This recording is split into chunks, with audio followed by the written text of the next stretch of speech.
80 বছরের বৃদ্ধা মাকে বাড়ির বাইরে বের করে দিলেন সন্তানেরা। একজন নয়, দুজন নয়, 5 জন সন্তান। তবুও বৃদ্ধা মাকে দেখার কেউ নেই। 5 জন সন্তান থাকার পরও বাড়িতে হলো না ঠাঁই। শেষে বোচকা হাতে নিয়ে একটি স্কুল বাড়ির সামনে পড়ে থাকলেন। নাওয়া নেই, খাওয়া নেই, ওই অবস্থায় সঙ্গী একটা হাত পাখা। সেই হাত পাখা নাড়িয়ে সারাটা দিন কাটালেন তিনি। পরে পুলিশের তৎপরতায় ঢুকতে পারলেন ঘরে।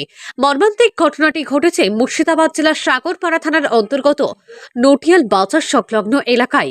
বৃদ্ধার নাম সুরধানী সাহা। খুব কষ্টে বাচ্চারা খেতে দিল। হ্যাঁ, কেউ ডিম বুড়ি খাওয়ালো, কেউ আর ঘুগনি খাওয়ালো। ঠিক আছে, খুব কষ্টে আছে। পায়খানা মতো করে নিয়ে গেল মসজিদে খাওয়ার জন্যে। বাচ্চারা এসে দেখাশোনা করছে এতক্ষণ। বৃদ্ধা মহিলা বলছে বাড়ি থেকেও ছেলেরা বের করে দিয়েছে, এটা আপনি শুনেছেন? আমি শুনলাম। কি বলছেন উনি?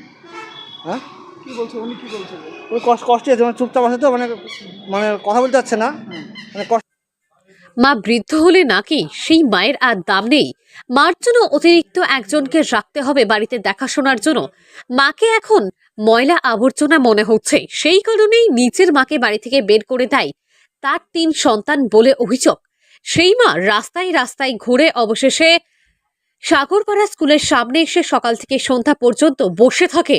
তার ছেলেরা নাকি তার নিজের মাকে মারধরও করেছে। এমনকি মেয়েদের বাড়িতে গেলেও নাকি ঠাঁই হয়নি ওই বৃদ্ধ মহিলার। জানা যায় ওই বৃদ্ধ মহিলার 3 ছেলে এবং 2 মেয়ে আছে, কিন্তু কারোর কাছে ঠাঁই মেলেনি ওই বৃদ্ধ মহিলার। কি করবে এখন সে? বৃদ্ধ মহিলা ভেবে কুল পাচ্ছে না, কান্নায় ভেঙে পড়েছে বৃদ্ধ মহিলা। তো যতই রাখো এমনিকে ব্যাগডাম করে যেরকম যাবেন করতে, আমি না 2 কথা বললো আপনি যাবেন করতে, যাতে হবে না। ঠিক আছে, এখানে বসতে পারেন, তাহলে আমি আসতে পারতো। ব্যাগ দুটো কাটলাম না, আসতে পারতো বলো? তাকে দেখলো, ঘুরে ফিরে সব ব্যাগটা ঘুরে এলো না, বাড়ি চলে আনো। আমি বুড়া মানুষ, আমি বুড়া মানুষ, আমি 2টা বসে খাবো, দুনিয়ার কাজ করি বোঝাতে। এতটুকু পেঁয়াজ বিনাই নি, এক একদিন বেটা বিনা, এক একদিন আমি বিনাই। আবার এতটি বিনে কুচি করে, আবার মাংস লাগিয়ে চাকা চাকা করে কুচি করে, ছোটো ছোটো পেঁয়াজ। কোনো কথা বলিনি, পেঁয়াজ এতটি বিনানো, বিনে নিয়ে ছোটো ছোটো পেঁয়াজ করবো। চামচে একদিন ট্রেন গল্প করছে, আর এমনি করছে, এমনি করছে। চামচে গোমা কতটি ছোটো পেঁয়াজ বিনাবো গো, পেঁয়াজ বিনে নষ্ট হয়ে যাবে, তো আলুতে লাগবে, মাংসতে লাগবে। আর অমনি এসে বেঁচে করে বাড়তে বারাক, শিগগির বারাক, খাইতে দেবো না, বারাক। কেন আমি ভালো কথা বললো, পেঁয়াজটা কতটি বিনাবো। যদিও ঘটনার পরবর্তীকালে সাগরপাড়া থানার পুলিশ বৃদ্ধ মহিলার বাড়িতে গিয়ে ছেলেদেরকে বিষয়টা জানান। পরে তার ছেলে বাধ্যতামূলক এসে তার মাকে নিয়ে যায়।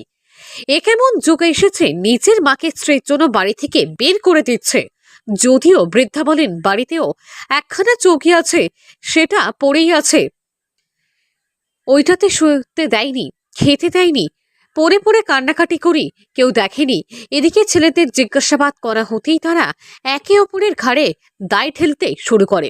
দাদার কাছে ছিল মা, আমার কাছে ছিল না। মা ছিল দাদার কাছে নটিয়ালে, আমার বাড়ি নদীপুরে। তো আপনার মাকে এর আগেও কিন্তু একাধিকবার টর্চার করা হয়েছে, আপনাদের বউরা করে। আপনার মা কিন্তু বলছিল কষ্টের কি সঙ্গে। বলবো, কিছু বলার নাই। কেন বলবেন?